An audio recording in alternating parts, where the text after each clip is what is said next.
Hello students, बच्चों आपका class 8 में बहुत बहुत स्वागत है। और आज हम जो हमारी नंदिनी हिंदी पाठ्य पुस्तक है उसका पाठ 6 पढ़ेंगे और उसे समझेंगे। ठीक है, तो चलिए पाठ 6 हम शुरू करते हैं। ये है पाठ 6 और पाठ का जो नाम है वो है परम आनंद। ठीक है, चलिए ये हम पढ़ना शुरू करते हैं और फिर हम इसमें समझेंगे कि इसमें क्या है।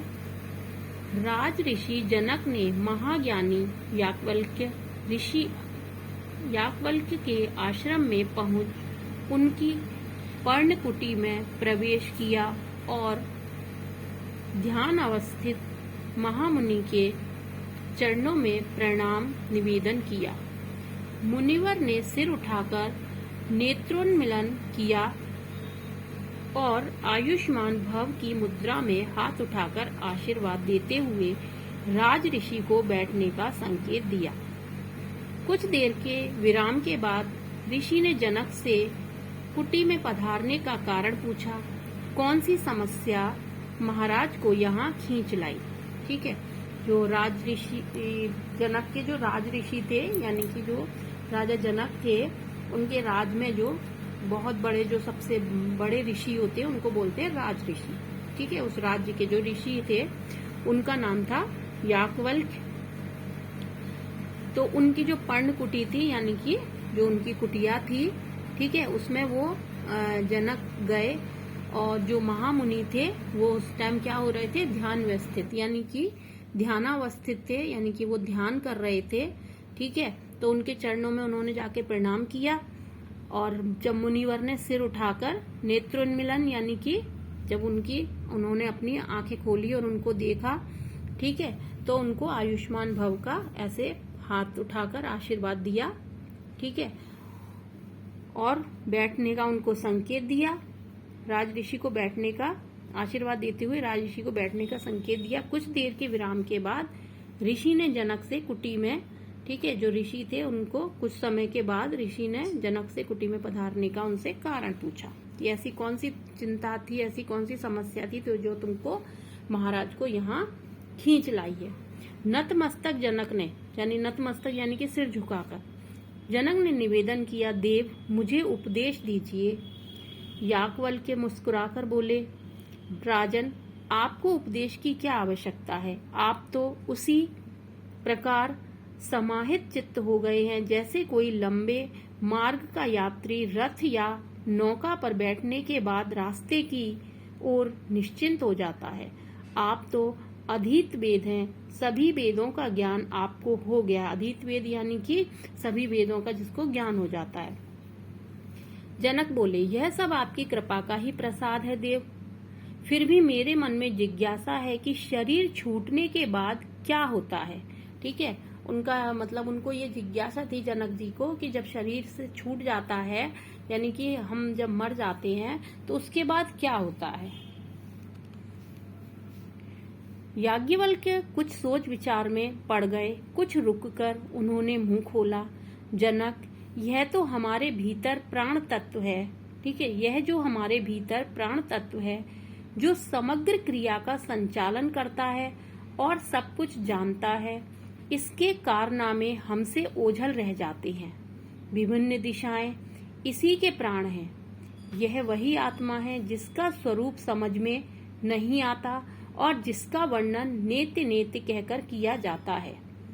वह कभी नष्ट नहीं होता, किसी चीज से लिप्त नहीं होता, किसी चीज से बंधता नहीं, यह व्यथित नहीं होता और कभी घटता नहीं। याज्ञवल्क्य कुछ रुककर फिर बोले, प्रकाश के जितने भी मूर्त और अमूर्त रूप हैं वे उसी परम पुरुष के रूप हैं। वही वनस्पतियों, प्राणियों सभी में व्यक्त और विद्यमान हैं। जनक को लगा अब बात स्पष्ट होती जा रही है, पर वे थे ब्रह्मवादी और ब्रह्मवादी विचारों के व्यक्ति एक उत्तर से संतुष्ट नहीं होते। उन्होंने पूछा, यह आत्मा कौन है। याज्ञवल्क्य बोले, हमारे प्राणों में हमारी मनोवृत्तियों और विचारों के रूप में स्थित एक विज्ञानमय पुरुष है। वह उनसे अभिन्न होकर इस लोक और परलोक में संचार करता है। जनक याज्ञवल्क्य के उपदेशों में खो गए। उन्हें याज्ञवल्क्य के वाक्य दूर से आते हुए किसी मेघमंद्र संगीत की तरह सुनाई पड़ रहे थे। याज्ञवल्क्य भी आत्ममुग्ध थे, जैसे संगीत का स्वर अपने ही कंठ से फूटने पर भी अपने ही कानों को सबसे अधिक मोहक भी प्रतीत होता है। कुछ इसी तरह उनके अपने ही वाक्य उन्हें सम्मोहन की अवस्था में पहुंचा रहे थे। वे बोलते जा रहे थे, इस पुरुष के दो ही स्थान हैं, यह लोक और परलोक। इन दोनों के बीच एक तीसरा स्थान है, स्वप्न का। यह दोनों का संधि बिंदु है। इससे मनुष्य इस लोक को तो देखता ही है, साथ ही परलोक को भी देखता है। ये उन्हें समझा रहे थे कि आत्मा मरने के बाद आत्मा का क्या होता है, ठीक है, आत्मा का किससे संबंध होता है, शरीर का किससे संबंध होता है, ठीक है। तो वो चीज उनको समझा रहे थे और जनक जी जो थे वो बहुत ध्यानपूर्वक उसको सुन रहे थे। जनक को रास्ता साफ होता सा दिखाई दिया। उनको लगा कि उनके प्रश्न का उत्तर अब मिलने लगा है। याज्ञवल्क्य आख्यान करते जा रहे थे, ठीक है, आख्यान मतलब कथा सुनाते जा रहे थे। मरने के बाद तुम कहीं नहीं जाओगे जनक, जाने वाला और आने वाला तो एक वही है एकमात्र अंश, यानी कि आत्मा। वह निद्रा के द्वारा शरीर को निश्चेष्ट करके स्वयं जागता रहता है और समग्र चराचर जगत को आलोकित किए रहता है और फिर इंद्रियबद्ध होकर जागृत अवस्था में आता है। याज्ञवल्क्य ने देखा कि जनक की जिज्ञासा अभी पूर्ण शांत नहीं हुई है। उन्होंने आगे फिर कहना शुरू किया, यह शरीर उसका घोंसला है। अपनी उपस्थिति से वह इसकी रक्षा करता है। उसके उड़ते ही यह नष्ट होने लगता है। वह स्वप्न में नाना रूपों में विलास करता, उल्लास मनाता, भय करता, हंसता और रोता और इस तरह अपने ही द्वारा रचित संसार का भोक्ता बना रहता है। स्वप्न में यह आत्मा जो कुछ देखता भोगता है उसका कुछ भी लेकर बाहर नहीं आता है। याज्ञवल्क्य के विचार मग्न दशा में बोलते जा रहे थे। अब उन्होंने नदी की धारा में फंसे व्हेल की उपमा चुनी थी। जैसे कोई महामत्स्य किसी नदी में अट न पाने के कारण एक साथ उसके दोनों किनारों को क्रमशः रगड़ता चला जा रहा हो, उसी तरह यह आत्मा स्वप्न लीनता और प्रबुद्धता दोनों अवस्थाओं में क्रमशः संचार करता रहता है। अपनी बात को उन्होंने दूसरे ढंग से कहना शुरू किया। जिस प्रकार कोई शेन या गरुड़ आकाश में चारों ओर दौड़ते रहने के बाद अंततः अपने घोंसले की ओर लौटता है, उसी प्रकार यह पुरुष उस अवस्था की ओर लौटता है जिसमें शयन करने पर ना कोई कामना रह जाती है, ना कोई स्वप्न दिखाई देता है।